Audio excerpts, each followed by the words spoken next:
இந்திய அரசியல் அமைப்பு சட்டத்தின் மாண்பை பாதுகாக்க வேண்டிய பொறுப்பில் உள்ளவர்களே இந்திய அரசியலமைப்பின் மாண்புக்கும் ஜனநாயக மாண்புக்கும் விரோதமாக செயல்படுவதாகவும் அரசியலமைப்புக்கு விரோதமாக பல தீர்ப்புகளை அளித்து வருவதாகவும் நாட்டில் நடைபெறும் இதுபோன்ற தீமைகளையும் லஞ்சம், ஊழல் மற்றும் மது போதை பழக்கங்களை ஒழிக்கவும் தடுக்கவும் ஜாதி மதங்களை கடந்து பொதுமக்கள் அனைவரும் ஒன்றிணைந்து ஒரு சமூக புரட்சி இயக்கத்தை உருவாக்க வேண்டும் என ஜமாத்தே இஸ்லாமி ஹிந்த் தமிழ்நாடு புதுச்சேரி மாநில தலைவர் முகமது ஹனீபா மன்பை செய்தியாளர் சென்னையில் பேட்டியளித்த முகமது ஹனீபா மன்பை மற்றும் பொதுச் செயலாளர் அஜீஸ் லுத்ஃபுல்லா கூறியதாவது, இஸ்லாமியை பொறுத்த வரைக்கும் அது இந்த சார்பு நிலை என்ற நிலை இல்லாமல் பொது சமூகத்திற்காக வேண்டி மட்டுமே தான் அது என்ன செய்கிறது, பேசுகிறது. அனைத்து மக்களுக்காக வேண்டியும் என்ன செய்கிறது, பேசுகிறது. திருக்குர்ஆனும் இப்படித்தான் நம்பிக்கையாளர்களுக்கு வலியுறுத்தி காட்டுகிறது. நீங்கள் உஹ்ரிஜத்தில் இன்னாஸ், ஒட்டுமொத்த மக்களுக்கானவர்கள், ஒட்டுமொத்த மக்களுக்காக வேண்டியும் பேச வேண்டும். அவர்களுடைய உரிமைக்காக வேண்டி நீங்கள் குரல் கொடுக்க வேண்டும். அவர்களுடைய தேவைகளை நீங்கள் நிறைவேற்ற வேண்டும். அந்த பலவீனங்களை நீங்கள் போக்க வேண்டும் என்ற ரீதியிலே மக்களுக்காக வேண்டிதான் என்ன செய்யப்பட்டிருக்கிறது. நாம் உழைத்துக் கொண்டிருக்கிறோம், உழைக்க வேண்டும், உழைக்க சொல்கிறது எல்லாமே அந்த ரீதியில் தான் இருக்கிறது. மத ரீதியாக பார்த்தாலும் தார்மீக ரீதியாக பார்த்தாலும் நம்பிக்கையாளர்களுக்கு வலியுறுத்துகின்ற விஷயம் என்னவென்று சொன்னால், நீங்கள் மக்களுக்காக வேண்டி நீங்கள் பேசுங்கள் என்று சொல்லியது. அவர்களுடைய பிரச்சனைகளை குறித்து மக்களிடத்தில் நீங்கள் எந்த துறைகளுக்கும் நீங்கள் கொண்டு செல்லுங்கள் என்று செய்யப்படுகிறது, சொல்லப்படுகிறது. அந்த ரீதியில் தான் இந்த பத்திரிகையாளர் நிகழ்வு ஏற்பாடு செய்யப்பட்டிருக்கிறது.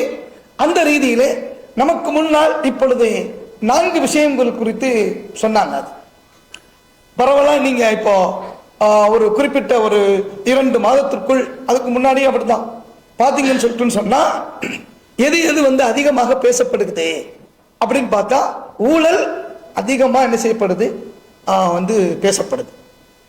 இங்க ஊழல், அங்க ஊழல், அந்த துறையில் ஊழல், இந்த துறையில் ஊழல் என்ற அந்த நிலைதான் என்ன செய்யப்படுகிறது, பேசப்படுகிறது. ஊழல் என்ற நிலை வரும்போது அரசு என்ற சூழல் தானாக வந்துவிடும்.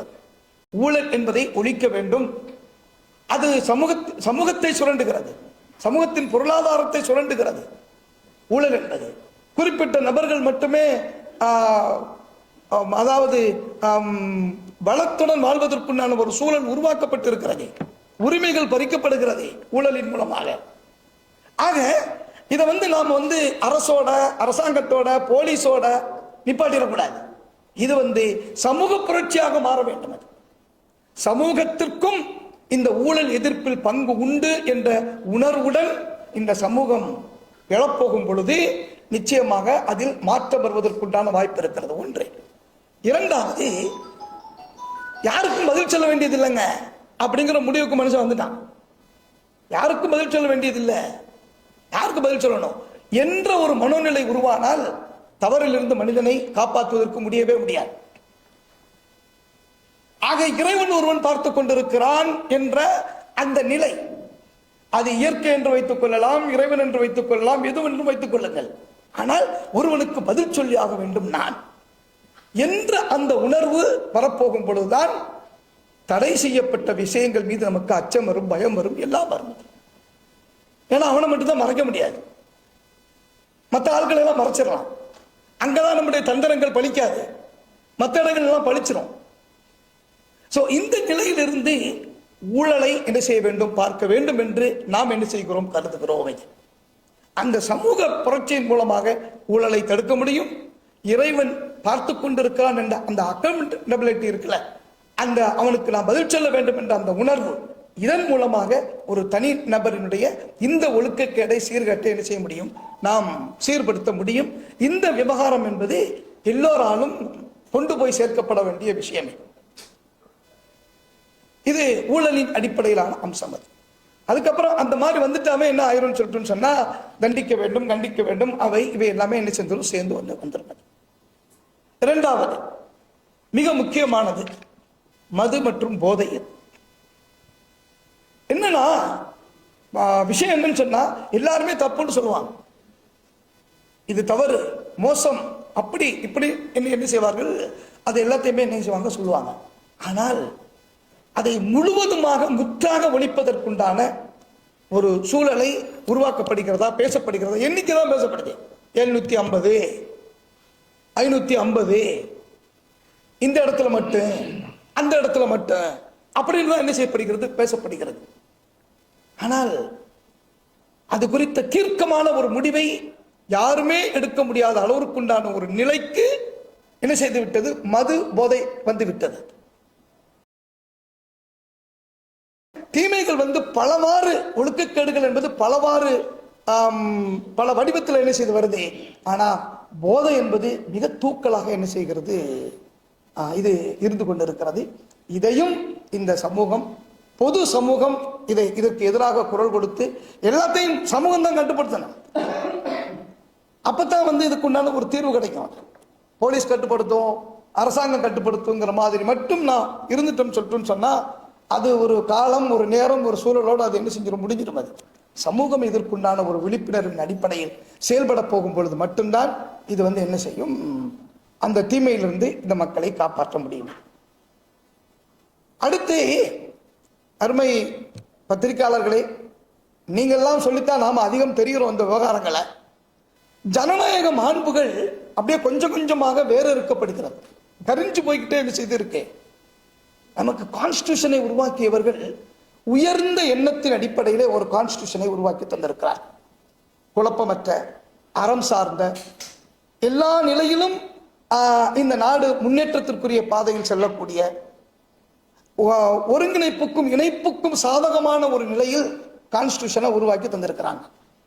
ஜனநாயக மாண்புகளை அதிலிருந்து நாம் கொண்டு வரலாம் என்ற அந்த முயற்சியில என்ன சொல்லியிருக்கிறாங்க, அதை ஏற்படுத்தியிருக்கிறாங்க.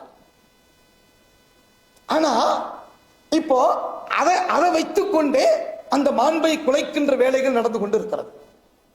கான்ஸ்டிடியூஷனல் பேஸ்டு ஊழல் நடக்குது, கான்ஸ்டிடியூஷனல் பேஸ்டு என்ன செய்து வெறுப்பு நடக்குது, கான்ஸ்டிடியூஷனல் பேஸ்டு வந்து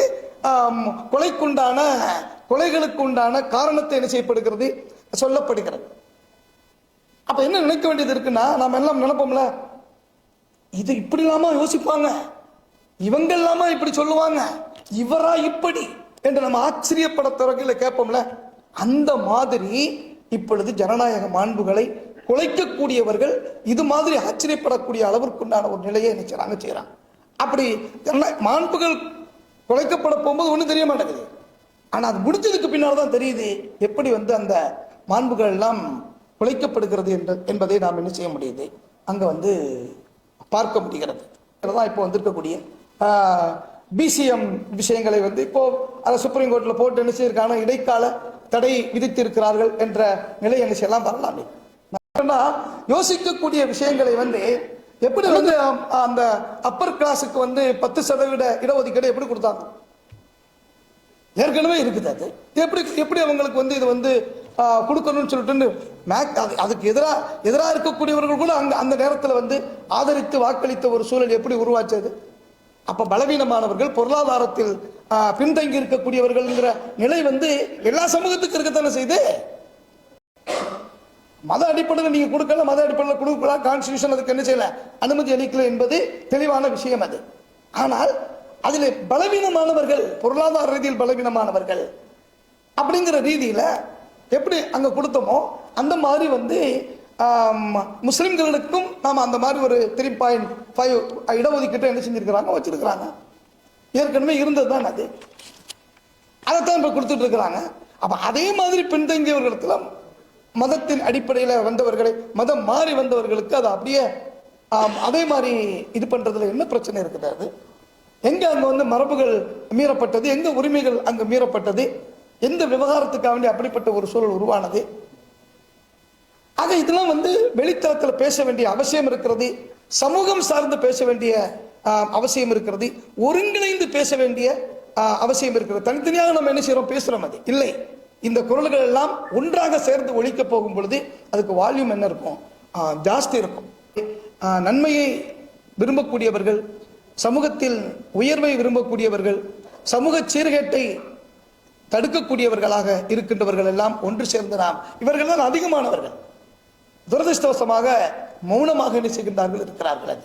அவர்களுடைய குரலும் ஓங்குகிறது என்று சொன்னால் இந்த தீமைகளை தடுப்பதற்கும் அல்லது யாரிடம் கொண்டு செல்ல வேண்டுமோ வீரியத்துடன் கொண்டு செல்வதற்கும் அங்கிருந்து பல்வேறு விதமான நன்மைகளை இந்த நாட்டிற்கும் இந்த சமூகத்துக்கும் கொண்டு வருவதற்கு வாய்ப்பு இருக்கிறது.